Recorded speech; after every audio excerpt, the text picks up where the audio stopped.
هنعمل طاجن كوارع مع ممبار بوبس وفتة، انما ايه خطيرة. يلا بينا نخش على الطريقة.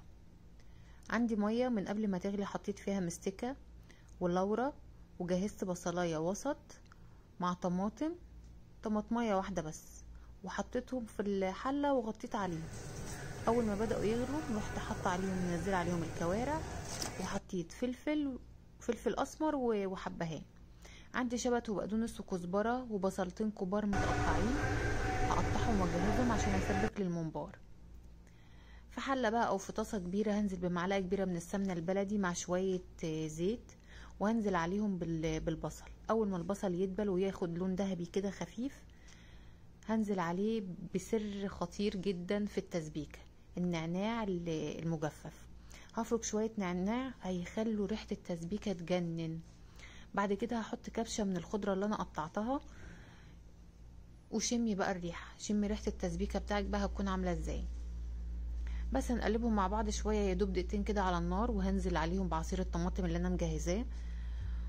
واول ما يبدا يغلي كده هكون مجهزه له التوابل، معلقه من الملح والكمون والكزبره والفلفل الاسود وشطه لو بتحبيها حراقه. بعد كده هروح نازله ببقيه الخضره اللي كنت مقطعاها واقلبهم واسيبهم ان هم ياخدوا مع بعض كده شويه، واطفي عليهم النار. هنا بعد ما جازت كنت غاسله الرز ومجهزاه وحطيت فيهم التسبيكه. اول ما تبرد كده هقلبهم كلهم مع بعض. عندي بقى هنا ممبار مغسول ومتنضف وكنت نقعاه في الميه، هبدا بقى ان انا احشيه. طريقه سهله جدا وبسيطه. طبعا الحته اللي بيبقى فيها الدهون دي بتبقى لجوه. بتمسكي بالصباعين ايدك بالسبابه والابهام باليمين والشمال، السبابه والابهام، وتدخلي بالبنصر والوسطى، تدخلي الرز بالبنصر والوسطى، تفضلي تدخلي وتشدي لتحت كده.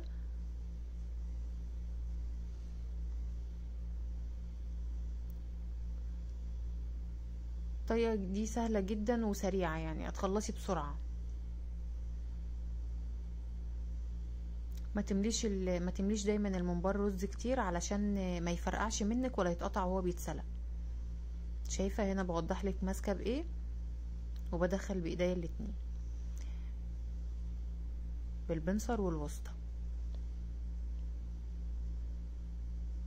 النهارده انا هعمل الممبار بوبس على شكل كور كده، بتبقى جميله جدا والولاد بتحبها.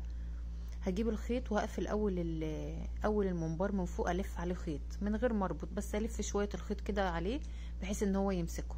وهبدا بقى ان انا اعقل الممبار كور صغيره كده حتت، واروح لفه حواليها الخيط من غير ما اقطع الخيط. هي اللفه كلها زي ما هي، البقره زي ما هي، وانتي اللي هتلف الخيط بيها. اهو زي ما انت شايفه كده عملت كوره ورحت لفه حواليها، وهكذا. مش بتفك ومش بتبوظ في السليق، ممتازة جدا وشكل جديد للممبار، بيبقى شكله شيك جدا في التقديم لو عندك عزومة وكده. بس هنا خلاص خلصتها اهي، وبرده في الاخر بروح لفة كتير في اخر الطرف عشان ما يفكش، عشان الطرف لو فك بقيت كله هيفك. وبس كده خلاص. هخلص بقى بقية الكمية كلها. عملت شوية طبعا بوبس كده، وعملت شوية طويل عادي. هنا بعد ما خلصتها بتبطط الممبار كده طبعا علشان ما يفرقعش من الرز اللي فيه، عشان تطلعي منه الزيادات. في ميه بقى مغليه على النار، حاطه فيها نص معلقه من الملح، معلقه كبيره، بدات انزل فيها الممبار. حابه تحلي قوي الممبار يروح قاسي كده على بعض بشكل جميل قوي. بس بتسلقيه بقى، واول ما تلاقيه استوى تعرفي ان هو استوى ازاي، بتمسكيه كده بصبعك، بتلاقيه طري معاكي كويس. هنا سلقته خلاص اهوت وطلع.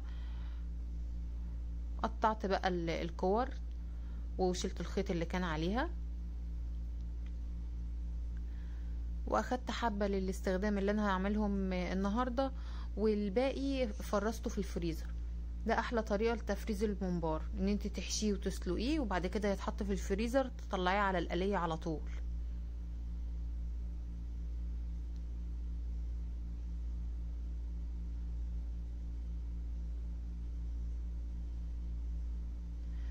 دي الاكلة الرسمية بقى في العيد، عيد الاضحى ده طبعا. بس هتفضي الكيس من الهوا كده عشان ما ياخدش حيز في الفريزر، وتبططيهم كده وتحطيهم في الفريزر في زيت سخن بقى كتير كده. تبدأي تنزلي بالممبار وتاخدي لك ساتر كده علشان الطرطشة اللي بتحصل.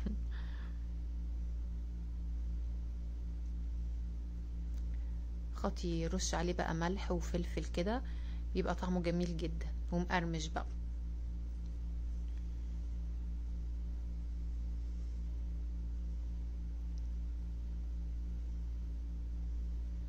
شايفين الجمال؟ بخلة سنان بقى كده تقدري ان انت تاكلي الممبار او بالشوكة من غير ما توسخي ايدك خالص.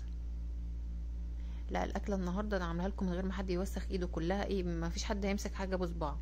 هنا الممبار بعد ما الكوارع بعد ما استوت بدأت ان انا اخليها، قطعتها كلها، بدأت ان انا افصلها كده عن العظم واخليها. بعد ما خليتها بقى جبت العيش عشان اجهز للفتة، وقطعته مكعبات صغيرة، وحمرته بقى في الاير فراير.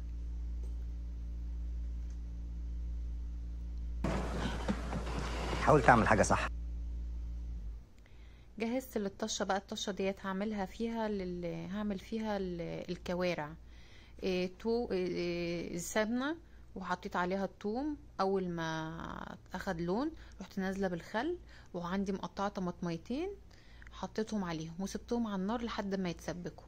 وجهزت تاني صلصه للفته برضو، ثوم وخل، ونزلت بعصير الطماطم. بعد ما الطماطم اللي قطعناها اتسبكت، نزلت فيها بالكوارع اللي انا قطعتها، ووديتها تاني بقى على النار وغطيت عليها وسبتهم يغلوا مع بعض شويه. خطيرة يا جماعة بجد، لازم تجربوها. لا هتقعدي تمسكيها بايدك بقى ولا تلزق، ولا الولاد ما يرضوش ياكلوها علشان بتلزق في ايديهم. هنا بقى جهزت للفتة، حطيت العيش وحطيت عليه الرز. طبعا بنحمص العيش عشان يبقى مقرمش، ونحط له شوربة عشان يطريه، ليه مش عارفة. هنا بقى حطيت الشوربة بقى، وزعت عليه الشوربة. الحاجات اللي نازلة منها دي قطع من الكوارع بقى. طبعا كنت خليت الكوارع تستوي قوي، فنزلت بقى البهاريز فيها والنخاع والحتت اللي بتبقى قراقيش دي. وعملت طبعا طشة اللي هي توم وخل. واحنا عملنا الصلصة بتاعتها.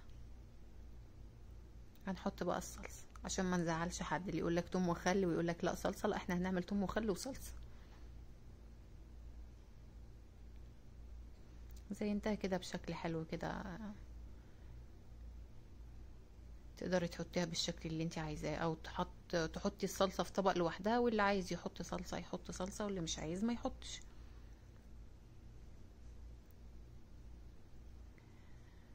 خلاص، هنا الكوارع كانت جاهزة، نزلتها في طاجن كده.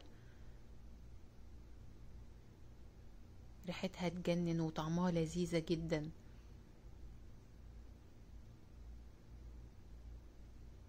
شوفي زي ما قلتلك، كله بالمعلقة، مفيش حد هيمسك حاجة بايده. وبالهنا والشفا. العيد فرحة، يا سلام، كل سنة وانتم طيبين. العيد فرحة.